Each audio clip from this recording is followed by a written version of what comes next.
Neste tempo da Quaresma, ano B, é-nos proposto o percurso da conversão, recuperando o sentido do seguimento e da imitação de Jesus num caminho até à Páscoa. A ligação entre a pessoa humana e Deus, que se exprime no culto, pode tornar-se uma falsidade institucionalizada. Já os profetas tinham chamado a atenção para isso.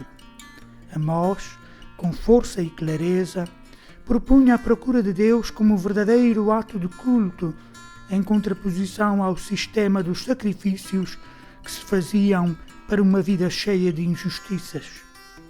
Mais tarde, Jeremias retomava o tema, realçando como ato de culto fundamental a escuta da palavra e a sua concretização no empenho moral da vida.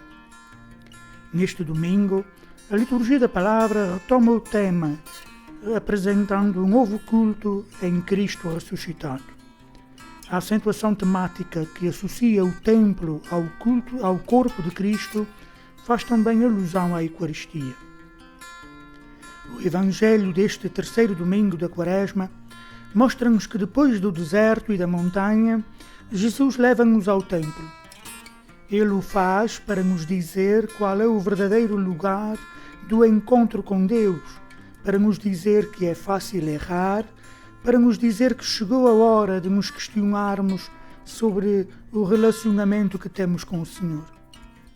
Jesus, com a sua paixão, diz-nos que alguma coisa mudou, que a relação com Deus não pode ser mais mediada por sacrifícios de animais, mas que vivemos a relação com Deus em virtude do próprio Jesus. Não podemos mais pensar em ter um relacionamento com Deus diferente do que aquele que Jesus nos mostrou. A relação com Deus não pode continuar a ser: eu faço este sacrifício para que Nosso Senhor me dê isto ou me faça aquele favor. A casa do Pai é o esplendor da gratuidade e nós somos considerados porque somos amados. Não trocamos coisas, ou animais e dinheiro na relação com Deus, mas emoções e sentimentos. A relação com Deus está dentro de uma lógica de amor e de gratuidade. A atitude pascal de Cristo deve tornar-se nosso modo de vida. Em que consiste este estilo? Antes de tudo, na recuperação de uma vida de oração. Jesus, que literalmente irado com a condição em que se encontrava o Templo de Jerusalém, tem a coragem de se rebelar e agir com força e, digamos, até com violência diante daqueles que transformaram o local de oração num verdadeiro mercado, ofendendo a dignidade daquele lugar sagrado. Como estas palavras de Jesus são atuais também para nós, cristãos do século XXI, podemos compreender por nós próprios a face a certos interesses económicos que se realizam em nome da Igreja, de Cristo, dos santos, das várias festas e costumes cristãos. A fé e a religião podem tornar-se uma questão económica e não uma questão espiritual e interior de verdadeira contemplação dos mistérios da redenção. Refletir cuidadosamente sobre o comportamento de Jesus nesta circunstância específica ajuda-nos a discernir qual a verdadeira atitude que devemos ter em face da exploração da religião e dos locais de culto para interesses económicos.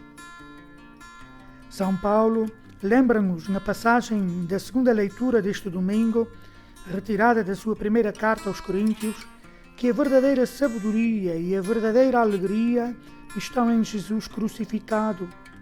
Nele podemos e devemos experimentar a felicidade, subindo o Calvário, elevando-nos espiritualmente numa ascese mística da paixão de Cristo.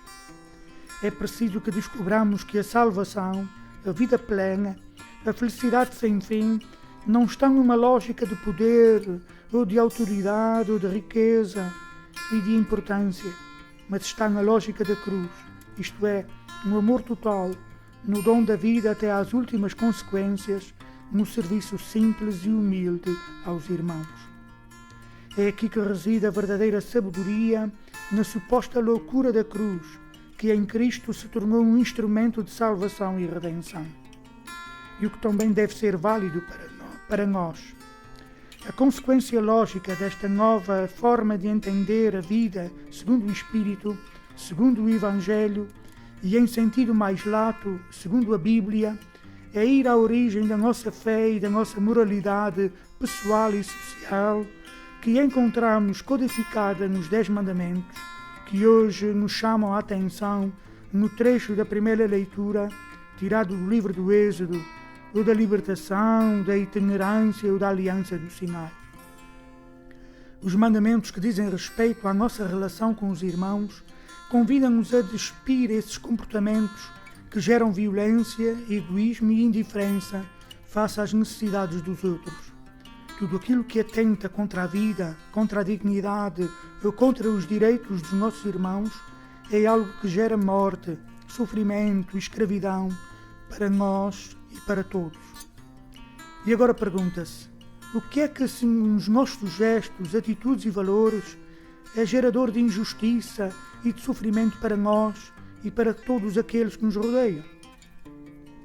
Viver os mandamentos de Deus, mais do que observá-los exteriormente como os fariseus, é a experiência mais verdadeira da alegria pascal para a qual nos encaminhamos, celebrando o nosso êxodo todos os dias, neste tempo da Quaresma, com a consciência do peso das nossas faltas e a necessidade de orar verdadeiramente pela nossa conversão e pela conversão de todos.